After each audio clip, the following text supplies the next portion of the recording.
Moi, la difficulté, c'est sur quoi je pars là pour créer un groupe. Je sais pas trop de quoi leur parler. J'ai pas tellement d'idées de thèmes. Tu parlais des fatales ou pas? Non. Avec la rentrée, il y a une question qui se pose, comment faire pour animer de façon vivante et ludique un partage biblique, que ce soit pour un groupe de jeunes, un groupe d'adultes qui va se retrouver en paroisse un dimanche après-midi par exemple. Et ça, c'est une question que moi-même je me suis déjà posée il y a quelques années et j'étais trop contente de découvrir le jeu Ephata. C'est un jeu d'animation biblique dont le principe est vraiment super simple et clé en main, quel que soit le niveau, l'âge du groupe. Le but, c'est vraiment d'ouvrir la parole collective et aussi la parole de Dieu tous ensemble. L'idée, c'est que chacun reçoit une carte avec un rôle. Donc chacun va devoir trouver une pépite spécifique de la mine d'or qui est le texte biblique qui est étudié ce jour-là. Il y a un temps de méditation de 5-8 minutes, chacun dans son coin, tranquillement, pour prendre le temps de goûter le texte, d'en goûter la saveur. Après ça, une petite mise en commun.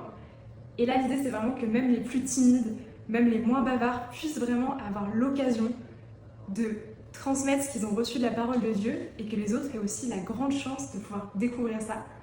Donc chacun à son tour dit ce qu'il a découvert du texte biblique et les autres sont aussi invités à répondre à cette découverte-là.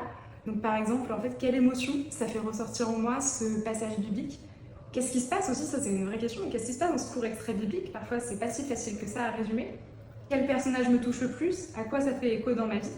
Ça, c'est vraiment des questions cruciales. C'est important de répondre à la fois personnellement et aussi collectivement.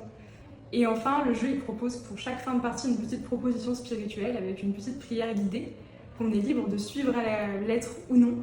Et comme ça, vraiment de A à Z, le temps biblique est vraiment clé en main, très facile. C'est aussi une très bonne façon de responsabiliser des jeunes, notamment en aumônerie. Pourquoi je suis certaine que vous recommandez ce jeu, c'est une bonne chose, parce qu'il a déjà fait ses preuves. Il a déjà été vendu dans pas mal de grosses librairies chrétiennes. Il a aussi et surtout été testé par plein de groupes scouts et plein de groupes de jeunes à Thésée notamment, en des rencontres avec plein de jeunes de plein d'horizons différents. Et je suis sûre que ça va vous plaire et que ça va marcher dans votre groupe parce que ça a marché dans tous ces groupes et que tous les chefs ont fait des retours très constructifs qui ont permis à la créatrice du jeu de l'améliorer. Et le mieux, c'est que vous le testiez.